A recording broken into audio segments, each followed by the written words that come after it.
Our world really needs a morale boost. Plus, I need something to lift my own spirits. Maybe you do too. And it's June Pride. I'm Thomas Roberts. This is Gay Good News. Hey everybody, it's great to have you with me for this Monday, June the 29th, 2020. Welcome to GGN, and I hope you had a great weekend. I know we had a great weekend here in Atlanta. We had some friends in town from Baltimore that I grew up with here to visit, and it was really nice, although we could have had better weather. But one thing that was very popular, I will have to admit, is our face masks. Yes, so I got new face mask models with Lindsay and Kristen right there. But these we demonstrated to you on Friday, and they're hot. They're really hot. Everybody wants one. So we promised to give away at least 10 to those folks that shared last week's episode. So we're going to be doing that, but then also getting some information from a vendor so that I can get some more out to you. But we're going to be putting up information on our website, which is GAYGOODNEWS.com, on how you can buy these. Okay, so that first, but I love them. They're very good. But look at this. So this is the website I want you to go to once we get everything figured out for how to sell them to you, GAYGOODNEWS.com. But look at that. Wait, that way. This number, 256,737. That's how many page visits we've had this month at GAYGOODNEWS.com. Not bad, right? So we figure we're going to get those masks over there as quickly as we can, and that way you can use them because they're wildly popular and they're also widely necessary, as we have learned over the weekend about some other news. But we're not going to focus on that news. We're going to focus on good news. And I want to tell you about this great book that is streaming up the New York Times bestseller list. It's by Dr. Eric Cervini, and it's called The Deviant's War. And it's really a thriller of a tale, but it's an LGBTQ history book. And it is fascinating when you think of where we've come from over the last 50 years. But I wanted you to have a peek at my conversation with Eric. Take a look. Joining us now is the hottest author of the month, Eric Cervini. And this is the book, Eric, The Deviant's War. Oh, I'm glad you got it. I got this also with an alarming letter in the mail. I don't know if everybody can make this out, but this says it's from the United States of America, the Morals Division. And it says, Mr. Roberts, the United States federal government has received information indicating immoral conduct on your part, specifically that you've engaged in homosexual activity in the recent past. And then it asked me to fill out if...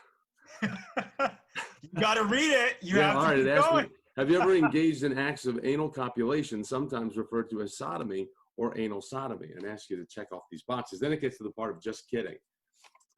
So first off, Eric, thanks for the nice letter. I appreciate it. And I was aiming to make your heart skip a beat, but yeah, well, I mean, I can only imagine what it was like for gay Americans to receive a letter like that. Right. And what they must have felt, the fear that must have rippled through them. Through your research, what did you learn about what our government was doing? Well, that letter that you just read from was an actual letter that was sent by the Pentagon of the United States federal government in 1970, so exactly 50 years ago. It wasn't that long ago, and many people don't realize that throughout the 50s, 60s, 70s, and beyond, the federal government was carrying out the systematic persecution of sexual deviants, as they were called, or people who we would now consider part of the LGBTQ plus community. And this was happening at a rate of 1,000 federal employees per year throughout the 50s and beyond. And most of the time, even though we couldn't pretend to be an actual federal government letter or anything like that without getting in trouble, but usually those letters would come straight from either the Pentagon after it learned of a local arrest. So whether it's being arrested in a tea room, which was a public restroom, or a public park or something like that. But the breadth of these purges, the gay purges, was really quite immense. And now, is this something that Frank Kameny would have gotten? Yes. So the letter he received was a little bit different because he received his from the Civil Service Commission. So rather than that letter was sent to someone who had a security clearance being revoked by the government because they were gay, Frank Kameny who was an astronomer working for the Defense Department as a civilian in 1957, received a letter while he was on assignment in Hawaii, simply saying, "You need to return immediately to Washington, D.C." So he had no idea what questions were going to be asked of him. He probably could have guessed, and you can only imagine how horrifying that must have been before he actually got into the interrogation room. And we have the transcript that is very similar to the questions you just asked of how many times have you engaged in anal sodomy, and how many people, how many times in the past year? And this is coming from investigators within the federal government with the sole intention of marking them forever as a homosexual, forcing them to resign, and being forever marked as a second-class citizen. And this is all because homosexuality was regarded psychiatrically as mental illness. Right, right. And so what Frank Kameny would say, he was so important, as a historian, and within my book, I follow him along his path because he was the first one to fight back. And he was the first one to say, actually, to be gay does not mean that you are sick. It does not mean that you are immoral. And those two things are what the government repeatedly would point to, saying, this is why we can't possibly have sexual deviance in the federal government. And he was the first one to actually not just fight back, but make the opposite argument, saying, actually, to be gay is a good thing. And that eventually became Gay is Good. He was borrowing from Stokely Carmichael in Black is Beautiful, and really learning from and adapting and translating the Black freedom movement into what we now know as gay pride. Well, and here we are 50 years later, 50 years from the first Gay Pride March, Stonewall happening in 1969, and still even earlier events, I believe, in LA than before Stonewall. But now 50 years later, as you, I think, spent 7 years. 7 long years, yeah. 7 years, man. That's a birthing process right there. But yes. What do you think stands out to you the most about where we've come from in doing this research and where we need to go? Well, in my epilogue, I end the book with a call to action because until last week, 28 states still didn't have any state law protecting discrimination in the realm of employment based on gender identity or sexual orientation. And so now I have to, after this past Supreme Court decision, I need to update the epilogue because we now are protected. So Frank Kameny, really, that case was the culmination of his battle that he began 60 years ago. However, what the book also shows is how every step of the way, as he was borrowing from the Black freedom movement, as he was learning from especially trans women of color, those were the exact people who were giving us pride and who we borrowed pride from. And then they were also the first people to be forgotten and consciously excluded from the gay rights movement all the way through to the 2000s.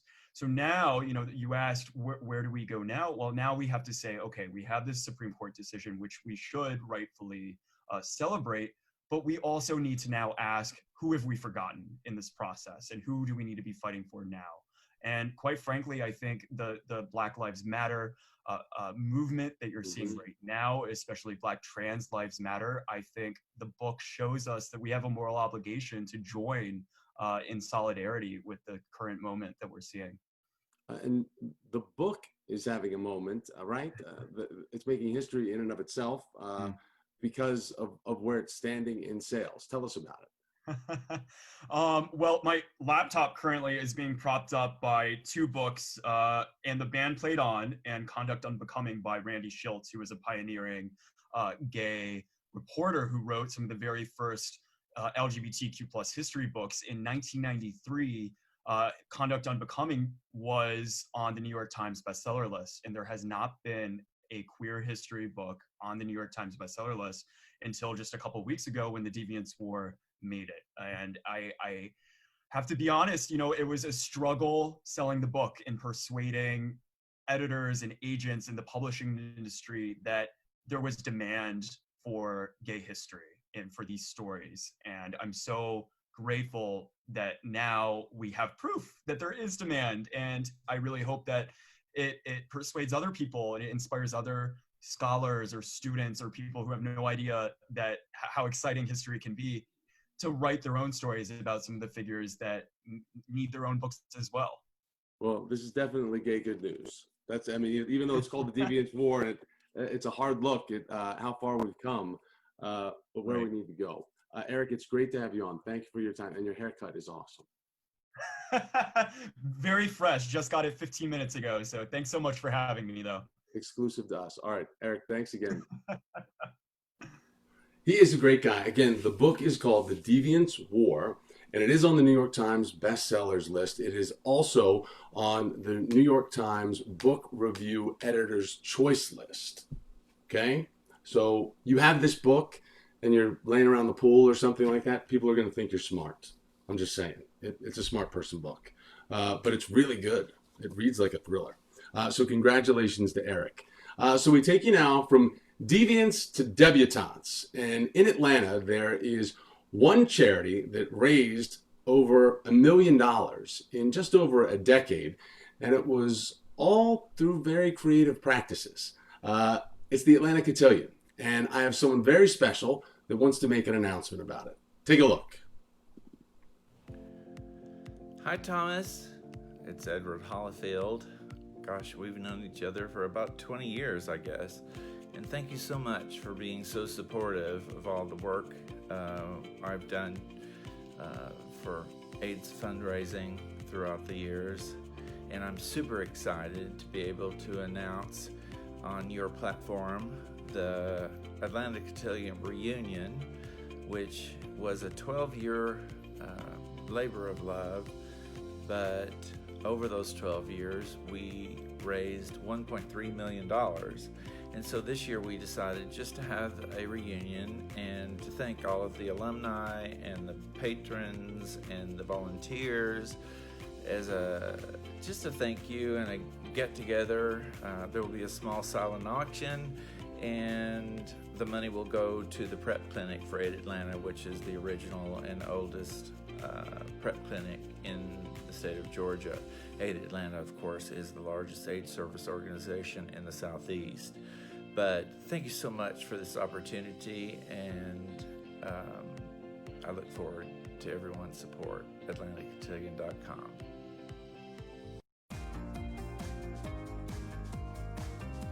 We are proud to support you, Edward, and we think it's fantastic all the work that the Atlanta Cotillion had put into the community over the years. And here's just a sampling of some of the pictures of the years.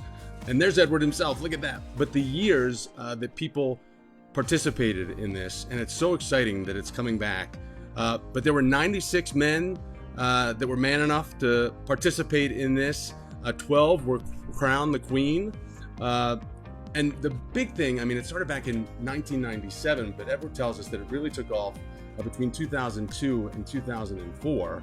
Now, remind all of you that this is well before RuPaul's Drag Race made drag something much more commonplace in all of our lives.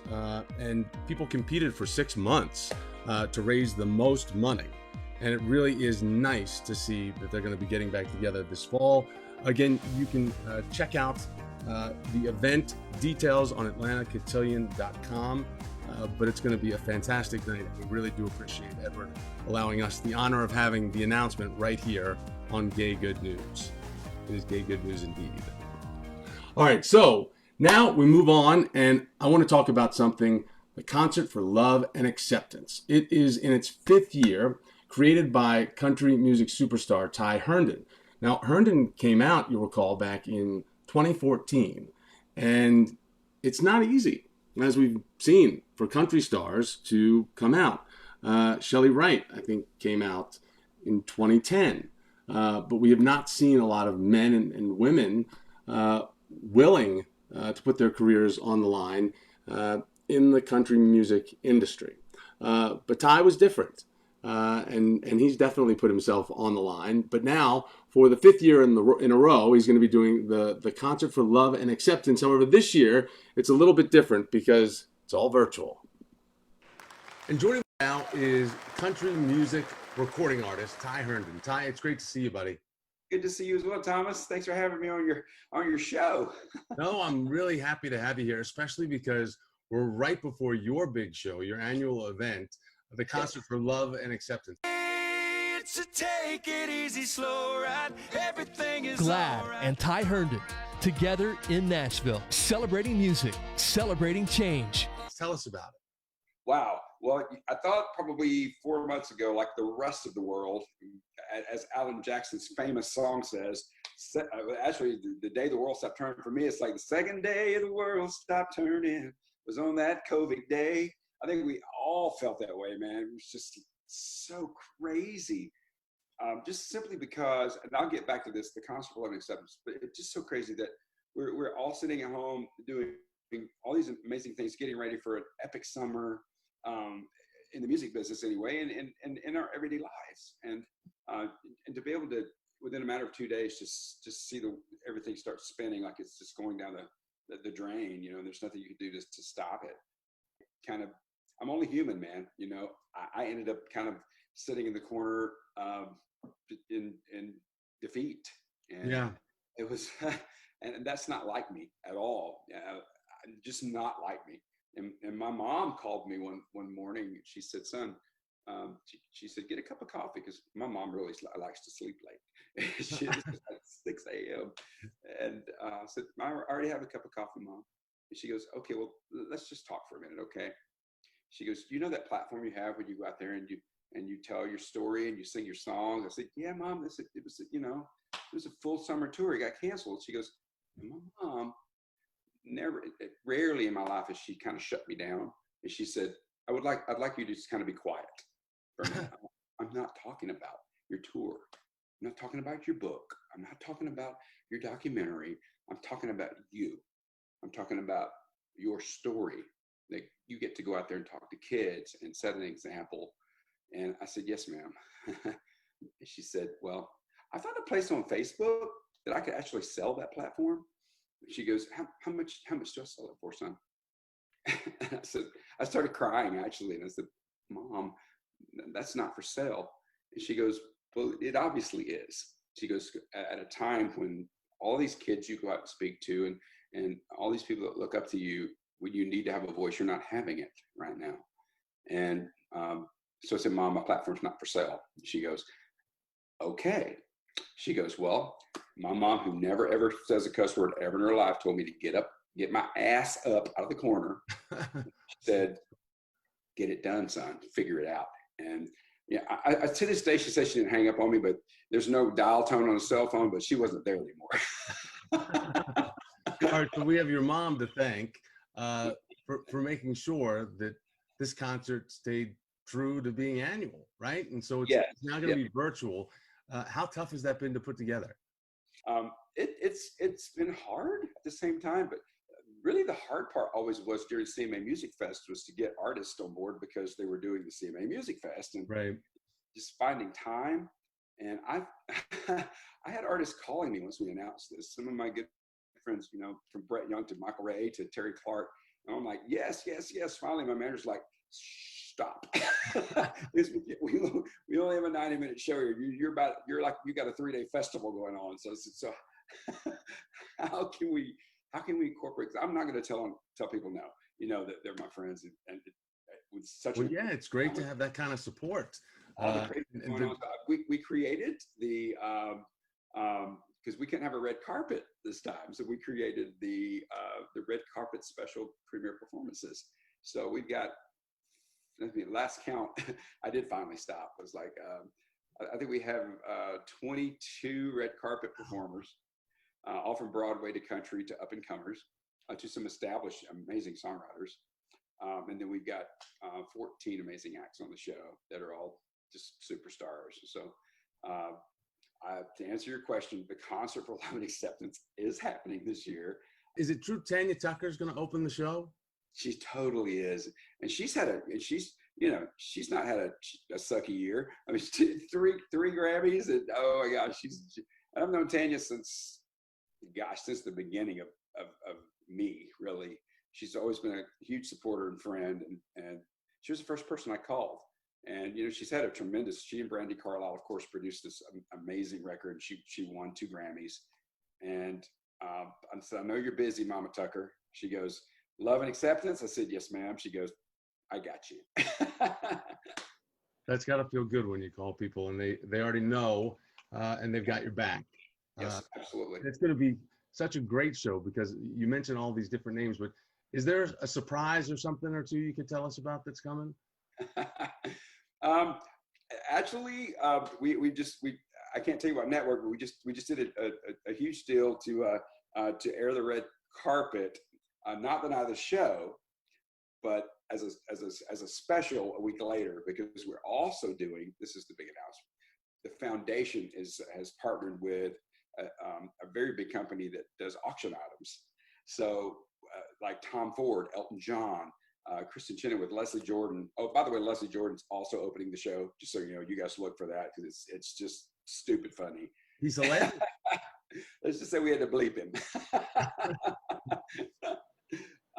But the special surprise is that we are, the foundation is doing a huge auction television special a few weeks later with some mind-blowing opportunities for people to jump in and get some cool items going. And we're going to take a look back at 6 years of Love and Acceptance, because this will be after this one airs. So it'll be 6 years. And we're going to take a look back at some of our favorite performances from Vince Gill, you know, to Shelley Wright.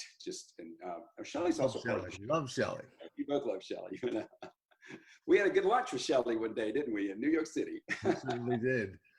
I mean, Shelley is fantastic, you know, and I know she's a huge supporter of yours as well. And you guys have been trailblazers in country music by being out. And I know that's kind of a lonely island. Yeah. How do you kind of justify that in your head when you think about it, and the fact that we haven't seen more out stars in country music? Well, this is how I justify it. I'm seeing a lot more stars that are comfortable supporting the out stars, and a lot more stars like, you know, Reba and Dolly and Vince and Mary Morris and Tim and Faith, just so many, and Trisha, you know, and so many artists that are willing to take a stand for LGBTQ rights and bullying and our trans community and, you know, Black Lives Matter, all the above, because you and I both know when it comes to these kids, because that's what the foundation for me is about. You know, when my grandmother said, you put 1,000 hearts on the table and you can't tell any color, you can't tell, it's just 1,000 hearts on the table. And so to me, that's what those kids are. And you know, it's great to have, you know, role models. You know, you and I, we didn't really have role models growing up, you know, that type of representation, nor the outreach that these groups represent today that you mentioned, like the Trevor Project, or GLAAD, or the Human Rights Campaign. You know, the representation that exists is astounding. And yeah, it's just a text away for a lot of kids, as long as they realize it. So I was reading, and this is really, I mean, it's hard to believe, but 25 years ago, that you had your #1 hit with What Matters Most. This is the 25th anniversary of that. Can you believe that? No, I can't. It's just, Shelley and I were talking, Shelley's been out 10 years now. I was just talking to her the other day. I was like, has it been 10 years? Oh my gosh. She goes, yes. She goes, you've been 6. I was like, I guess I have. I didn't even, time flies. But I think when you're doing work that hopefully is important to you, no matter what you're going through in your life, I think time does fly. And what about new music from Ty Herndon? What can we tell fans? Man, if there ever was a time to write, it's been now. So there is a 10-song album coming, and half of it's been written right now. Oh, so awesome. Yeah. So do we have a drop date? We do. It's August. Will it help uplift 2020 at all? Yes, it's coming fast, and we got to get, when we're done with this concert, my producer Eric Halbig and I, we're jumping right in the studio, you know, which is just right up the street. So we're jumping into full-on music mode for the next 3 weeks, and that album has to be delivered by August 15th. So okay. yeah. I love that. And yeah, I love deadlines though.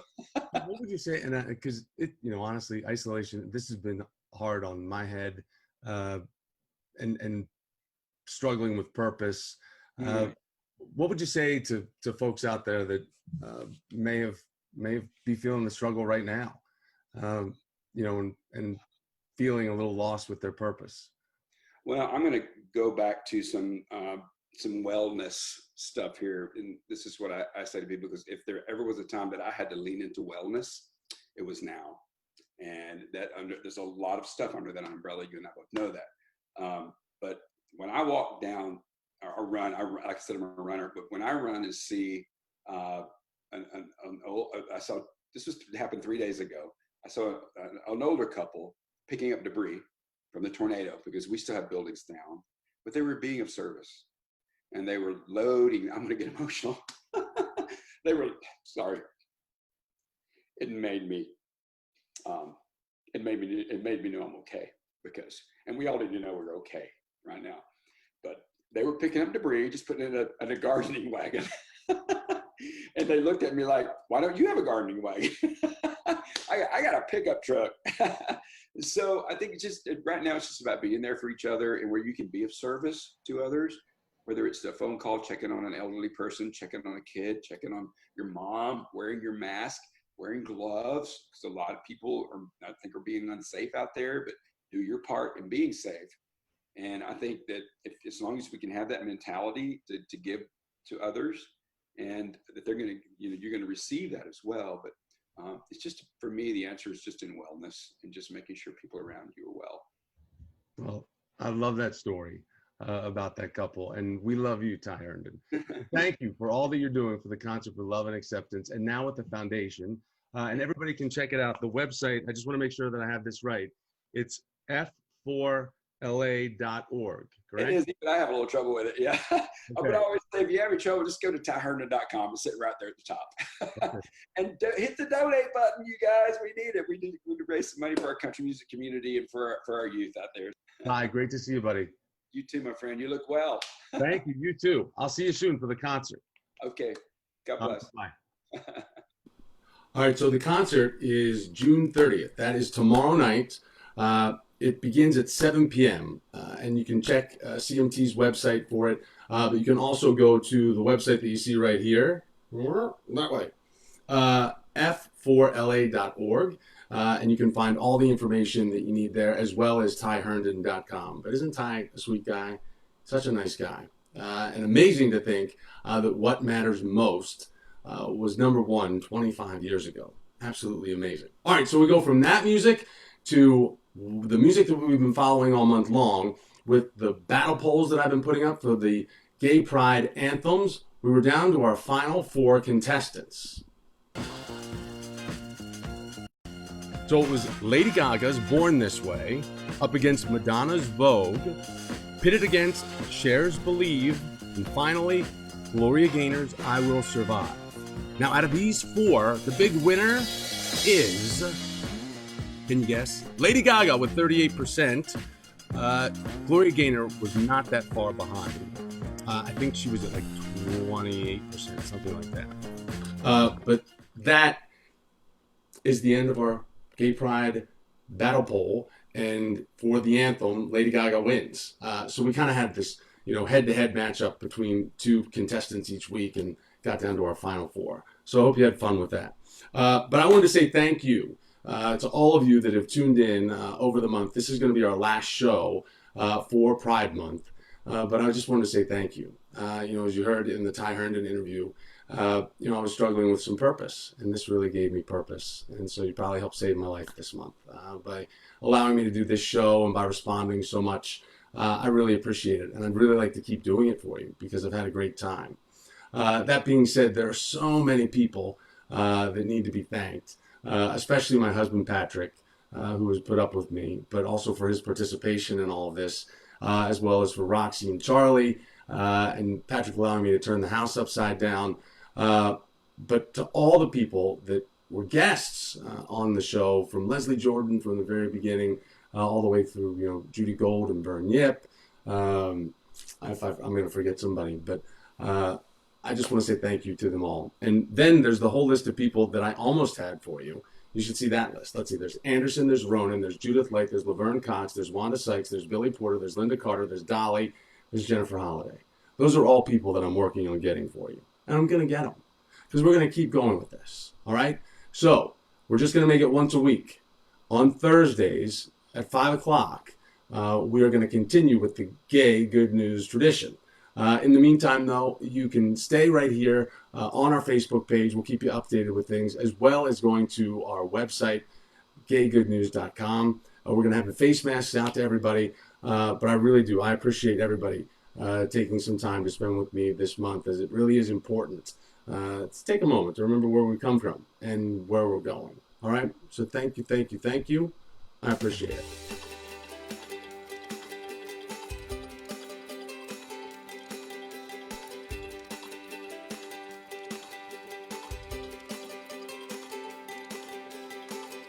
Bye.